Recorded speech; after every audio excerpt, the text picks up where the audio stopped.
Morning. Kevin here. It's just after 8 o'clock on Saturday the 30th, I think it is, of January 2021. And I'm heading out for a walk. And although I love walking, I've got an added incentive to do these walks now, and that is because on the 13th of January I received a phone call at 7 o'clock in the evening to what I originally thought was an Asian lady,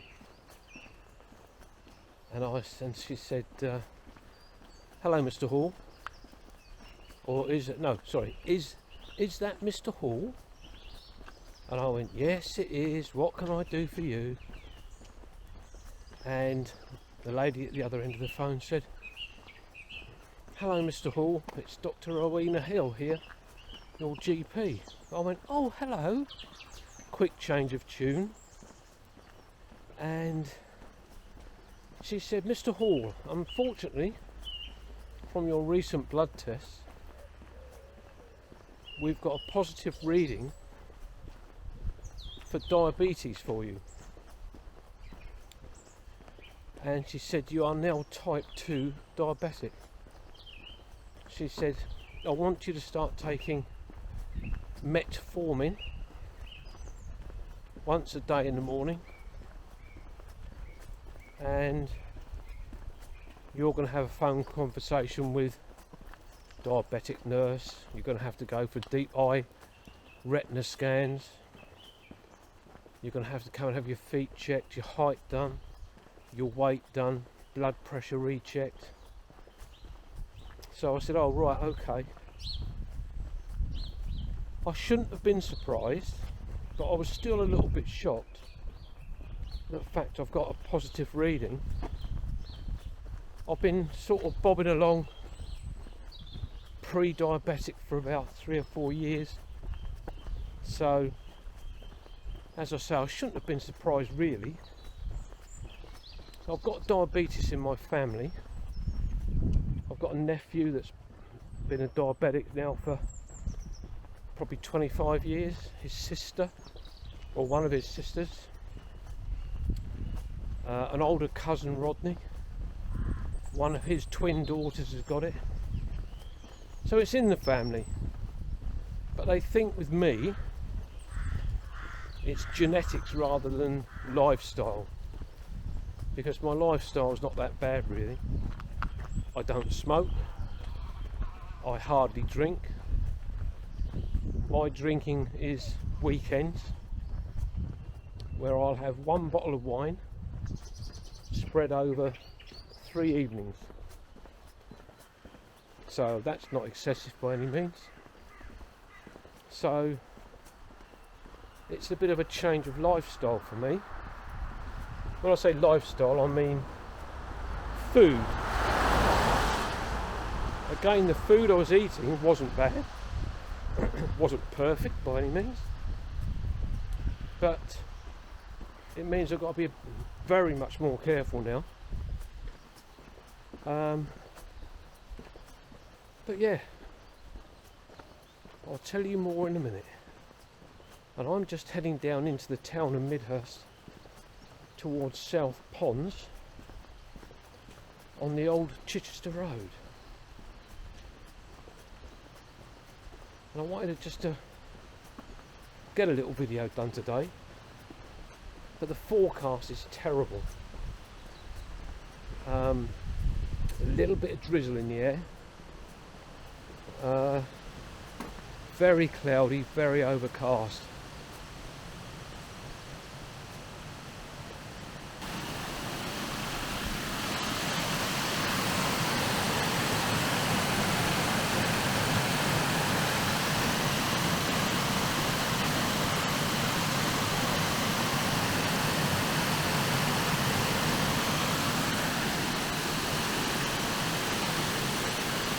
So I've got to decide which way to go. I want to try and avoid as much mud as I can, because I'm not enjoying walking through mud at the moment, because it's just non-stop mud everywhere. So let's just have a wander up into the town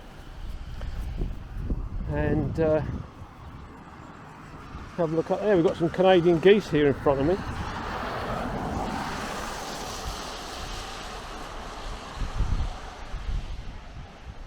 Just sitting there. But there is some Egyptian geese somewhere, and they did have 5 little ones, but I haven't seen them for a few days now. But I always loved this view up through here towards the church and the old buildings of the old part of Midhurst. I just love the old buildings, the timber frame buildings that are all up here, the townhouses which I've got either side of the road, oh sorry, on the right hand side of the road, just over there.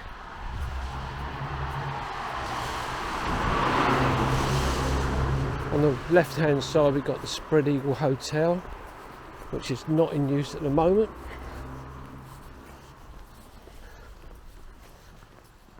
And there's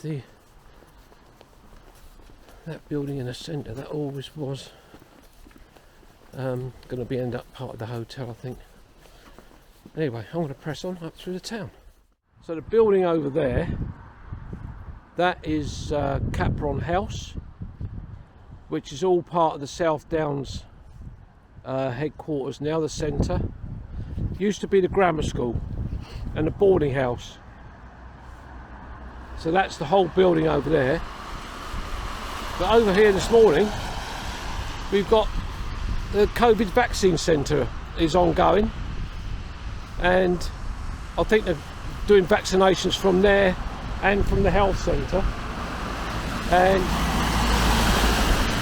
it's great to see people already going in to get their vaccinations done. And it, you know, the hall over there that they're using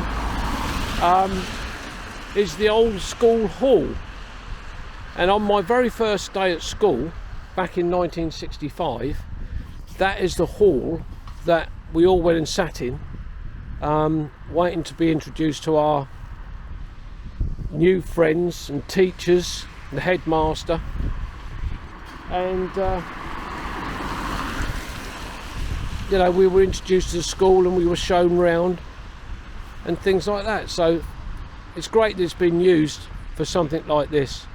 They've got an entrance in the front and they can also go out through the back, so you've got one entrance in and one exit, which is great. So we've got a gentleman over there, he's taking the names of the people, and when they get to the door they have to have their temperatures taken. But I understand that there's going to be 500 a day done, but then tomorrow there's going to be, I think, about 1,000 done, and there's more people. I was hoping to get across the road and just have a word with the gentleman, but there's more people coming down, and I think they're going to be having their sent into the queues as well. But I think the rollout is pretty well supported in Midhurst. It was a bit slow to start off with in Midhurst, but they're about a month behind Hazelmere, which is 7 miles away, 9 miles away, and but Hazelmere have now had to stop doing their vaccines because of supplies, I believe.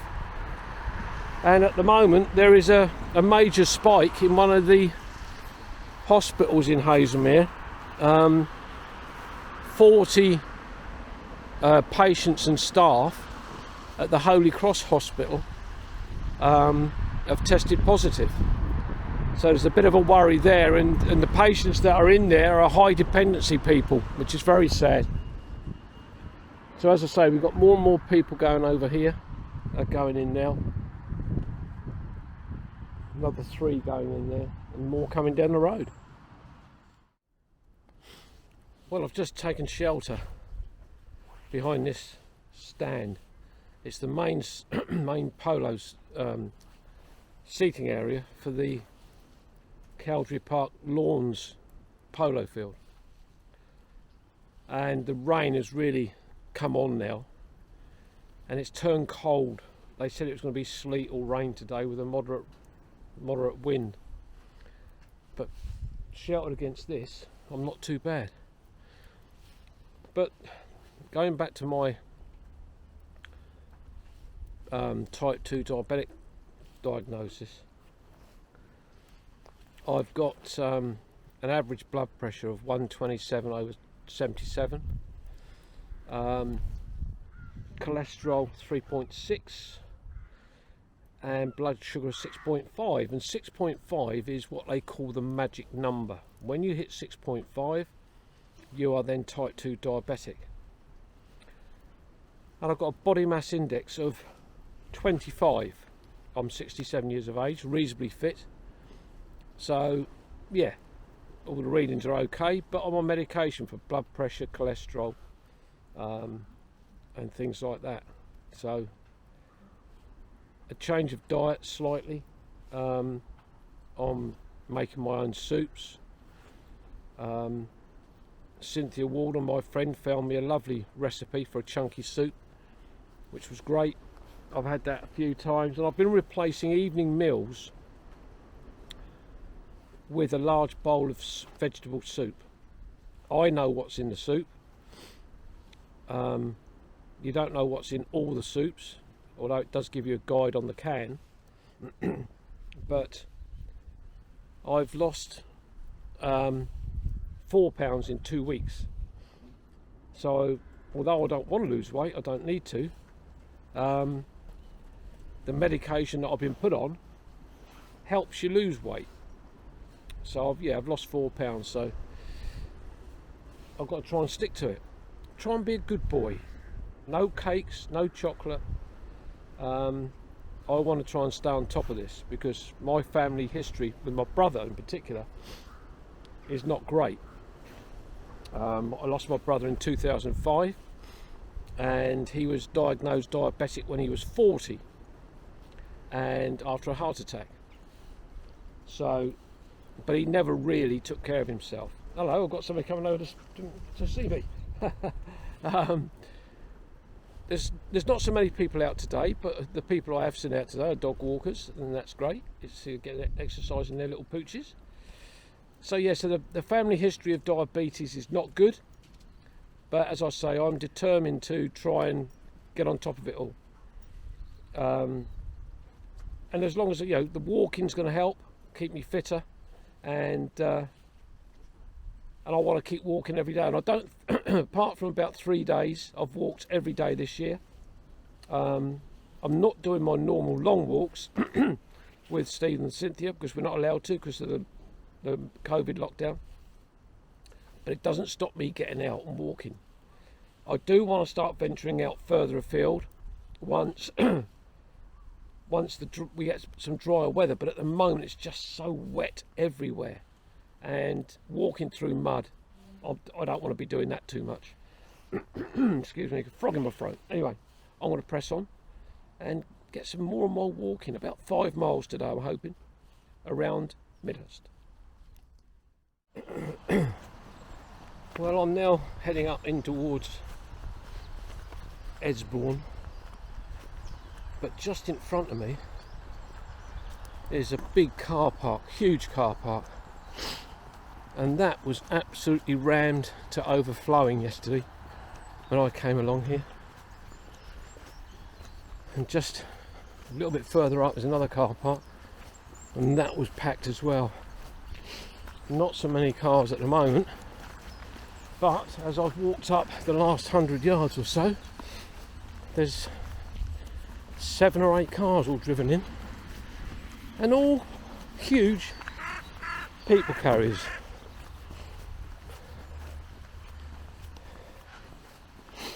Or 4x4s, should I say. But just to my left is the building where those Augustinian nuns lived. A prioress and 10 nuns. And that's Esbourne Priory, which is just behind me, which you can probably just see there. So as I come to the end of this drive, we've got the Cowdray cottages to my left, and just away in front of me the Cowdray estate offices as I turn onto the main road, which I want to cross over.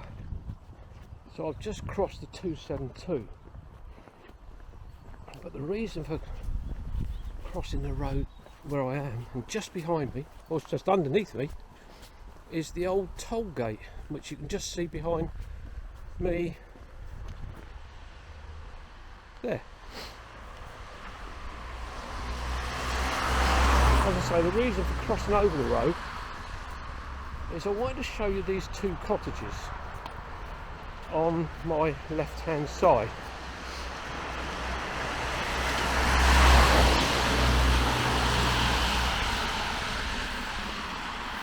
And that's those there. Lovely, lovely cottages. They look small, but they're not. They're actually quite big. They've got their big extensions out the back. But we've got, just in front of me there, Esbourne Village Stores. But the house immediately across the road is the Manor House, built in 1778. And then the next one down, which is that one there, it has EE 1789, both built by the same people. I don't know who EE is, but across there that's more Cowdray cottages, and I'm now just heading up onto a road known as Wheelbarrow Castle.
I'm just coming back up into the